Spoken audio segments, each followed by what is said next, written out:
धरती से चांद की दूरी लगभग 3,84,400 किलोमीटर है। पृथ्वी से चांद तक पहुंचने में सबसे कम समय 4 दिन अमेरिका को लगा है। वहीं अगर हम चंद्रयान के रास्ते से चांद पर जाते हैं तो लगभग 40 दिन का समय लगेगा। अगर ये मानकर चले कि हम अमेरिकी स्पेसक्राफ्ट में बैठकर चांद पर जा रहे हैं तो हमें वहां पहुंचने में 4 दिन का समय लगेगा। 4 दिन बाद हम चांद की जमीन पर होंगे। चांद की जमीन पर उतरने के बाद जो हमें सबसे पहले दिखेगा वो है चांद की जमीन। आपको चांद की जमीन उबड़ खाबड़ नजर आएगी। चांद की जमीन पर हर तरफ आपको बड़े बड़े गड्ढे दिखाई देंगे। जब आप चांद की जमीन पर खड़े होकर ऊपर की ओर देखेंगे तो आपको हमारा खूबसूरत ग्रह पृथ्वी नजर आएगा, जिसमें आपको पृथ्वी साफ साफ अपने अक्ष पर घूर्णन करती हुई नजर आएगी, लेकिन आसमान में हमेशा उसकी स्थिरता बनाए रखेगी। अर्थात चांद पर खड़े होकर पृथ्वी को कई वर्षों से अगर हम निहारते रहे तो वह अपनी जगह से टस से मस नहीं होगी।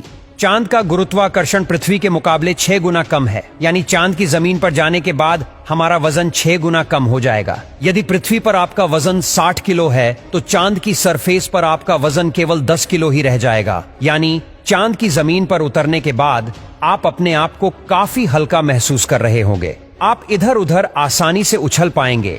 इसी कारण नील आर्मस्ट्रांग जब चांद पर चल रहे थे तब उछल उछल कर चल रहे थे, क्योंकि चांद पर पृथ्वी की तरह चल पाना संभव नहीं है। चांद की सतह पर नील आर्मस्ट्रांग और उनके साथियों के कदमों के निशान आज भी मौजूद है, क्योंकि वहां पर हवा न होने की वजह से वह निशान मिटा नहीं है। फिर थोड़ा चलने के बाद जब आप चांद पर इधर उधर देखोगे तो आपको बहुत सारा कचरा पेपर, बहुत सारे क्षतिग्रस्त सैटेलाइट और बैग्जा मिलेंगे। ये सारा कचरा हम इंसान ने ही फैलाया है। ये कचरा इतना ज्यादा है कि 5 ट्रक भर सकते हैं। चांद पर कचरा और ये पेपर अंतरिक्ष यात्रियों ने फेंके थे, जिसमें उनकी मानव मूत्र और उल्टियां है। अब आप चांद की जमीन पर खड़े हैं तो आपको सबसे ज्यादा खतरा आसमानी मौत का है। चांद का गुरुत्वाकर्षण कम होने की वजह से इसके पास कोई भी वायुमंडल मौजूद नहीं है।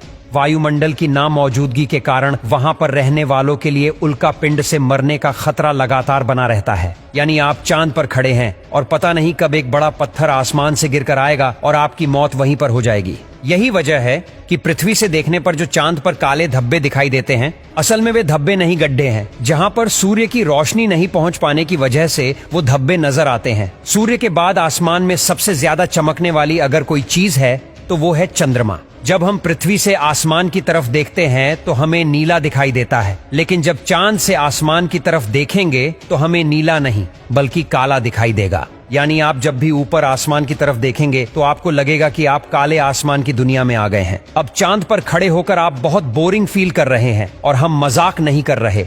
अमेरिकी अंतरिक्ष एजेंसी नासा ने वर्ल्ड रिकॉर्ड में अपना नाम दर्ज करवाते हुए चांद पर वाईफाई की सुविधा उपलब्ध करा दी है, जो कि 3 MBPS तक इंटरनेट स्पीड देता है। यानी आप आराम से चांद पर इंटरनेट चलाकर अपना एंटरटेनमेंट कर सकते हैं। अब आपका मन कर रहा है इंटरनेट तो बहुत हुआ, अब चांद से मैं पृथ्वी पर अपने घर फोन करके बात करता हूँ। आपने फोन मिलाया, फोन लग भी गया, लेकिन ये क्या आप बोल रहे हैं, लेकिन आपकी आवाज मुंह से बाहर नहीं आ रही है। जी हाँ, ये सच है। चांद पर आप कितना भी जोर से चिल्ला लें, आपकी आवाज मुंह से बाहर नहीं आएगी। धरती पर वायु की हमेशा हर जगह उपस्थिति रहती है, लेकिन चंद्रमा का अपना कोई वायुमंडल नहीं है, इसलिए वहां पर ध्वनि तरंगों का संचरण सामान्य रूप से संभव नहीं है। यदि आप चंद्रमा पर किसी को पुकार कर बुलाना चाहेंगे तो उस तक आपकी आवाज नहीं पहुंच पाएगी।